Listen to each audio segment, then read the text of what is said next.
these switches powers up, or when Cisco switches power up, they immediately start sending out frames to each other out of all ports called BPDUs, or Bridge Protocol Data Units. Now, these BPDUs have 4 fields in them that are of importance to us as CCNA candidates. These fields are root bridge ID, root path cost, sender bridge ID, and sender port ID. These fields I will explain as we go along through the spanning tree process, but if you notice, these fields are quite similar to the spanning tree decision process, the only pretty much difference being that the word lowest is in front. Now, before I move on, I have to explain what a bridge ID actually is. A bridge ID for a switch is a combination of a priority field plus your MAC address. So your MAC address is 48 bits, and your priority is 16 bits. 16 to the power 2, so 16 to the power 2 is 65,536. Okay? The priority field can range between 0 and 65,535, which 0 inclusive makes 65,536. The priority field for each Cisco device, each Cisco switch, is set to 32768. So every switch has a bridge ID with the priority field set to 32768. How did they come up with 32768? Simple. 65,536 divided by 2. Smack in the middle. A root bridge is elected according to the lowest bridge ID. So the switch with the lowest bridge ID becomes root. So now if every switch's priority field is set to 32768, and that is same, the switch as a tiebreaker with the lowest MAC address becomes the root. So now, as I said previously, that when each switch powers up, they start sending BPDUs to each other every 2 seconds. Now, each switch initially announces that it's the root. It announces itself as the root by setting the root bridge ID field in the BPDU equal to the sender bridge ID field. So each switch is basically saying the root bridge, for example, switch A is saying the root bridge is AAAA and I am AAAA. Hence, I am the root. Now, when a switch receives a BPDU from another switch with a lower bridge ID or a better bridge ID, in spanning tree, a lower number is always better. So when a switch receives a BPDU from another switch with a lower bridge ID, it stops sending its own BPDUs and starts relaying those superior BPDUs. Given enough time, the switch with the lowest bridge ID, or in this case, since the bridge ID field is priority and MAC address, and the priority field is set to 32768 for all switches, the switch with the lowest MAC address becomes the root bridge. So all other switches in a layer 2 topology will relay the root bridge's BPDUs and not produce their own BPDUs.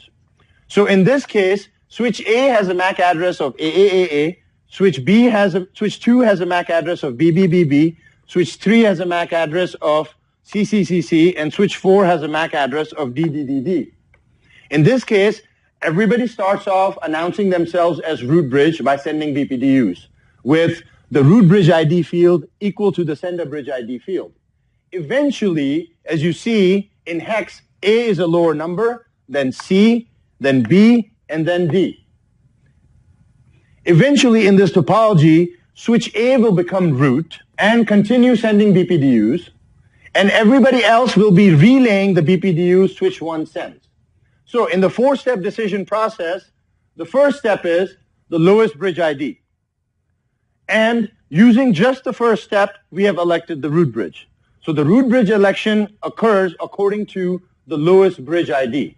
Now, again, in this case, since the bridge ID field consists of priority and MAC address, and everybody's priority is the same, which is 32768, the tiebreaker becomes the lowest MAC address. And the switch with the lowest MAC address becomes the root bridge. In this case, switch 1 becomes the root bridge. The next step step 2 in the spanning tree convergence process, from spanning tree to go from beginning to end, that's what convergence is a root port election per non-root switch. So I'm going to erase this. The root port election only happens on non-root switches. Which one of these in our topology are non-root switches? Switch 2, switch 4, and switch 3. Switch 1 is your root bridge. Now, root port election happens according to root path cost. And what is root path cost? Well, spanning tree designates path costs. You can think of it as distance for each link speed. For link speeds of 10 megabits per second, the cost is 100. For link speeds of 100 megabits per second, the cost is 19. And for link speeds of 1000 megabits per second, the cost is 4. In our topology, if you look, all these links say F, F, F, F, F, which means all these links are fast Ethernet. So the path cost for all these links is 19. Now, remember, at this point, switch A, switch 1 with MAC address AAAA is your root bridge. So switch 1 is the only one sending BPDUs. So remember this rule. The path cost inside of a BPDU, the root path cost inside of a BPDU is incremented when a BPDU enters a switch, not when it leaves the switch. Now, if you think of this cost as distance, when a BPDU leaves switch 1 port F01, the root path cost inside of that BPDU, and the root path cost is the distance or the cost from a local switch, let's say switch 4, to the root bridge. So the distance from the root to the root has to be 0, correct? The distance to yourself from yourself is 0. So a BPDU leaves switch 1, port F0/1, heading out to switch 2, and another BPDU leaves switch 1, F0/2, heading out to switch 3. Now these BPDUs, when they leave switch 1, have a cost of 0, a root path cost of 0. When this BPDU leaving switch 1, port F0/1, enters switch 2, F0/1, the cost is incremented to 19. Now, we're looking at switch 2 at this point. We're just looking from the point of view of switch 2. The other BPDU that left switch 1, F0/2, has its cost incremented to 19. 0 plus 19 is 19 at switch 3, F0/2. Now, that BPDU transverses switch 3 and leaves switch 3, F0/1, still with the cost of 19. Remember, we only increment root path cost when a BPDU enters a switch, not when it exits a switch. Then the BPDU enters switch 4, F0/1, and another 19 is added to the root path cost, since this is a fast Ethernet link, and 19 plus 19 is 38. So the cost at F0/1, switch 4, F0/1 is 38. The same BPDU leaves switch 4, F0/2, and F0/3 with a different sender port ID. So the sender port on switch 4, F0/2 is F0/2, and the sender port over here is F0/3. So it's the same BPDU, nothing else has changed except the sender port ID field inside of the BPDU. This BPDU transverses this link and enters switch 2, port F0/2, and switch 2, port F0/3, and the cost is incremented by 19 again, so 38 plus 19 is 57. 57 here, and 57 over here. Switch 2 now looks at the cost, which is 19 on port F0/1, and looks at the cost at F0/2 and F0/3, which is 57, and the lowest root path cost on switch 2 is on port F0/1. Hence, F0/1 on switch 2 is elected, I'm going to erase that 19, as a root port. So I'm going to go ahead and erase these numbers because we're going to work through the rest of the switches. Now, once again, let's look at switch 3. A similar process is going to happen that happened for switch 2. A BPDU leaves switch 1 F0/2 with a cost of 0, with a root path cost of 0. When it enters switch 3 F0/2, the root path cost is incremented by path cost, which is 19, and the BPDU now has a cost of 19 as it sits here on switch 3 F0/2. Now, again, another BPDU leaves switch 1 F0/1 with a cost of 0, with a root path cost of 0, and enters switch 2 F0/1, and the cost is incremented to 19. The same BPDU transverses switch 2, and the cost is not incremented when it leaves switch 2 F0/2 and F0/3.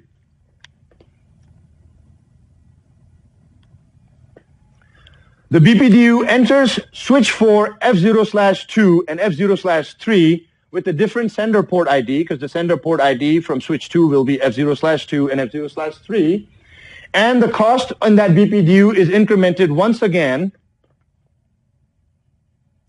to 38 on port 2 and port 3 of switch 4. Then that BPDU leaves switch 4 heading up towards switch 3. It leaves switch 4 F0/1 and enters switch 3 F0/1, and the cost is incremented to 57. Switch 3 compares the cost at F0/2, which is 19, and F0/1, which is 57. Since switch 3's cost at F0/2 is lower, remember the decision process, the second step says lowest root path cost, switch 3 F0/2 becomes your root port. Once again, I am going to erase the cost, and then we are going to work through switch 4.